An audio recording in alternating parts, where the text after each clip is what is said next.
Welcome back to Turning Hard Times into Good Times. I'm your host, Jay Taylor, and I'm really pleased to have with me once again Daniel McAdams, who heads up the Ron Paul Institute for Peace and Prosperity.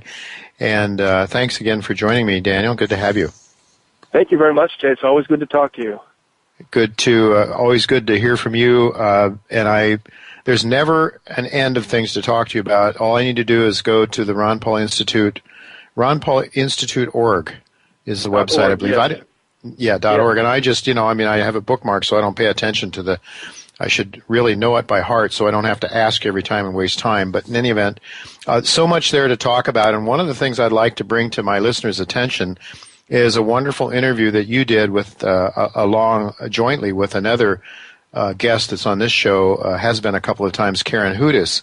And you and Karen were on Russian television. And the title of the show of that segment was Taming NSA. I really want to talk to you about neocons, who are the face of the military-industrial complex. That, we played Eisenhower's warnings and Kennedy's warnings earlier today when we talked to Jacob Hornberger. And those were very, very important speeches that I think really showed that those two presidents understood that what was going on in our country was not good. The direction of things was really anti-American in so many ways.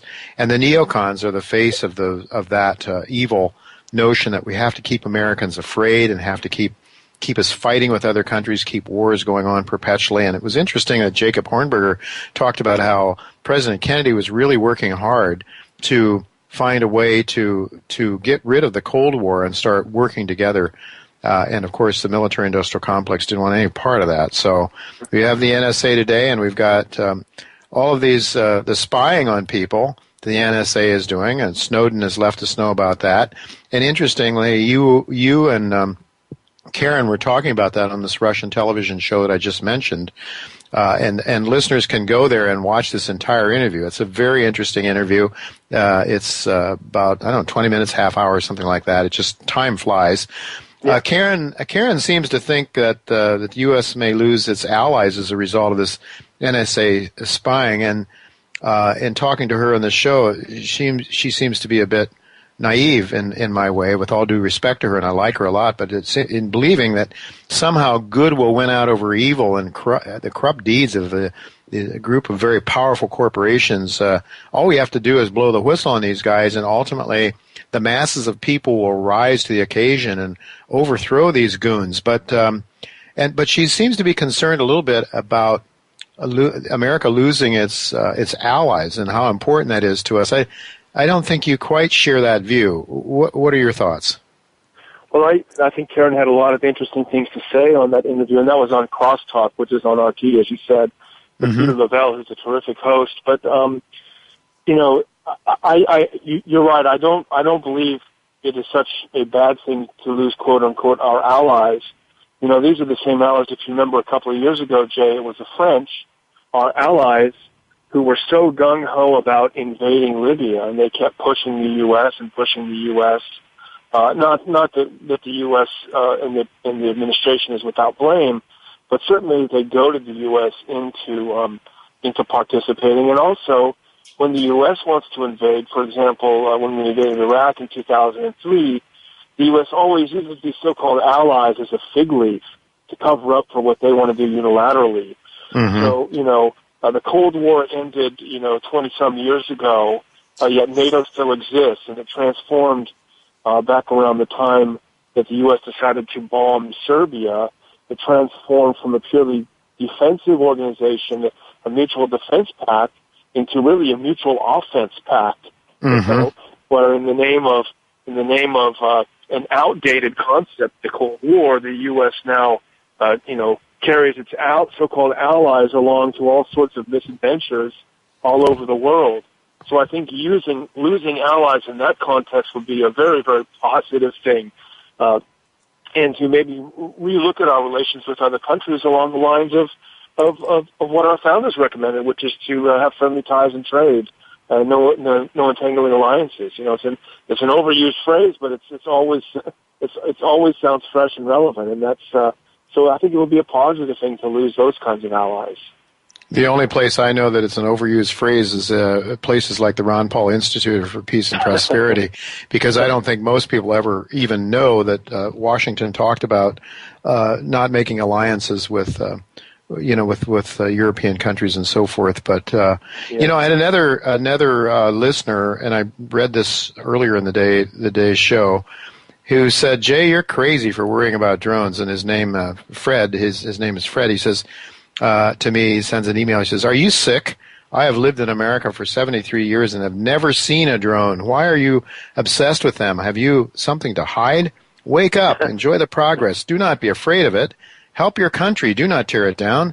You and people like you are making me sick, but not in the head like you, but in the stomach. Again, wake up."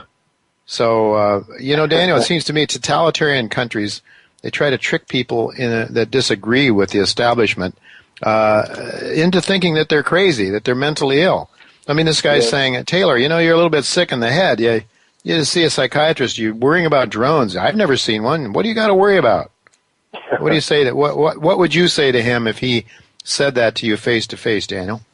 Yeah, but the idea is that pushing so-called democracy by force, democracy is such a universal good that anyone opposing pushing it by force would be opposing giving someone something good. So that would naturally be considered crazy. And in a sort of a strange internal logic, they're right. The communists were pursuing the perfect system that would give everyone just what they wanted. So if you were acting outside of or in opposition to your own self-interest, you would have to be crazy, like someone who self-harms or something along those lines. But we would have to get back and challenge the whole paradigm. And as far as him saying, "I haven't seen them yet, so what's the problem?"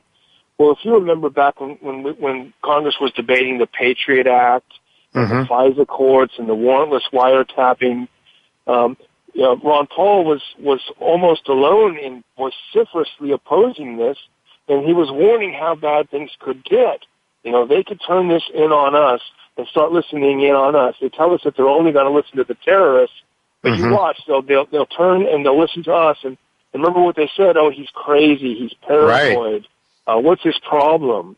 And then, less than 10 years later, we find out almost from day one, that's exactly what they were doing. So, Fred may not have seen them, but they may have seen Fred. Yeah. Hey, Fred, if you're listening out there, what are you up to, buddy? You better be careful. You better be careful. You may not have seen the drones, but they are certainly watching you, and they have they have every phone call, every email you sent, including the one you sent me. They have that in their grasp. And even if he doesn't have a problem from the policy perspective, considering he's probably an investor listening to your program, he's certainly been forced to pay for these things. So even if you don't take it on that side, probably don't like it on the other side either.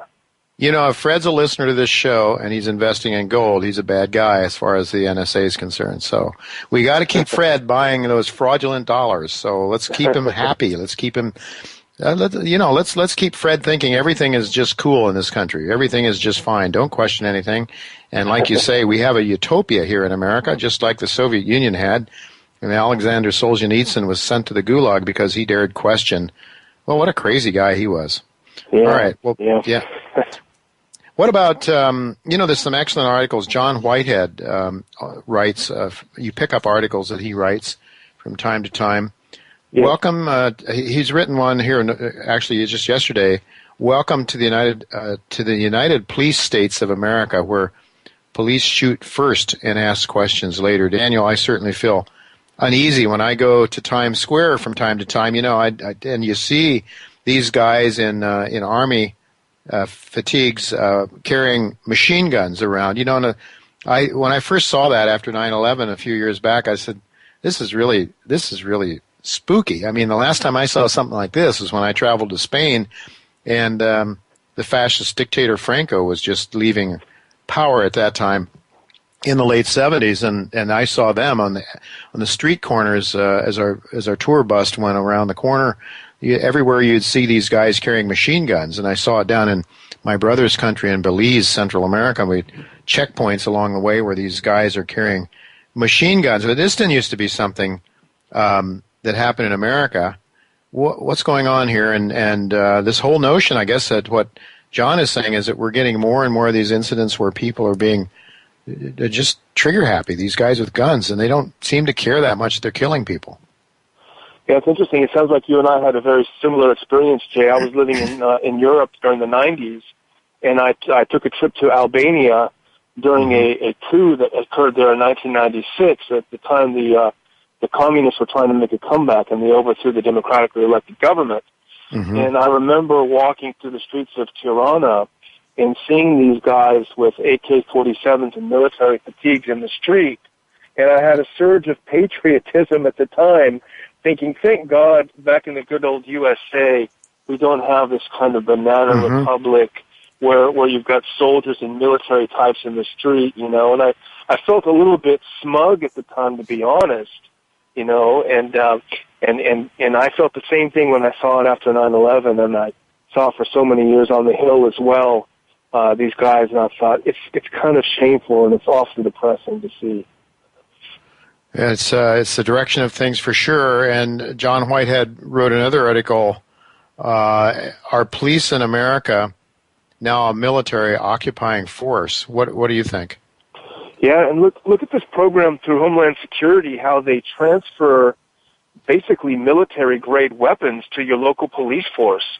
You know, we had a couple of articles on the site. My colleague at Ron Paul Institute, Adam Dick, wrote a couple of pieces about a small town up in New Hampshire that probably had zero crime, probably a couple of parking violations. And here the police chief, I guess it was, or the mayor, was offered one of these huge armored personnel carriers that are fitted with machine guns and all sorts of things. Jeez. And because it was quote unquote free, he rushed to get it. He wanted to get it. And so I think it really is, I hate to say conspiracy, but I think the federal government has some sort of a conspiracy to militarize these local police forces. And it is very disturbing. These are not the kinds of police that you and I grew up with, you know, your friendly local neighborhood cop. Right. These guys are armed to the teeth. Right. No, I mean, that's exactly right. The idea that the cop on the beat was your friend, that he was there to keep the peace in the neighborhood, and if there were some bad eggs around, you know, to throw them out, get them out of, you know, take them away from. I mean, there's a place for that in any society, I suppose, sure, a limited amount of it. But the notion that they're going to turn on their own citizens, which is really what, you know, in many ways what Kennedy was warning about, I think. And one other, with a minute or so left to go here, another article that I just saw, I believe it was posted on your site, but it was the dailymail.co from the UK. U.S. military doctors broke oath to design new torture techniques to be used in Guantanamo Bay. Here, doctors take an oath to do no harm, and now they are being conscripted by the American military to find ways to torture people to get the answers the government wants out of these people.